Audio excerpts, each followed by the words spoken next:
جو صوبے کی حکومتیں ہیں اس میں وزراء اعلیٰ یہی رہیں گے، مگر ان کی کیبنٹس جو ہے ان کو تبدیل کر دیا جائے گا، اور کافی لوگ جو ہیں وہ باہر سے کیبنٹ میں آ جائیں گے، اور کئی کیبنٹ کے لوگ جو ہیں انہیں ایلیویٹ کر دیا جائے گا۔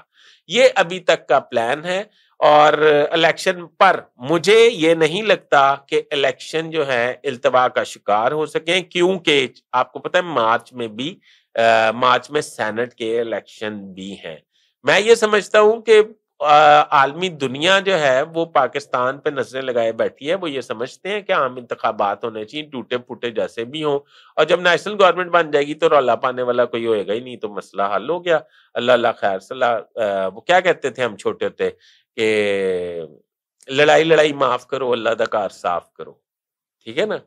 تو ابھی تک کے لیے اتنا ہی۔ اپنے ہوسٹ فیصل ادریس بٹ کو اجازت دیجیے، اور میری ہمیشہ کی طرح یہی درخواست ہوگی کہ اپنے کمنٹس میں میری رہنمائی ضرور فرمائیے گا۔ خدا حافظ۔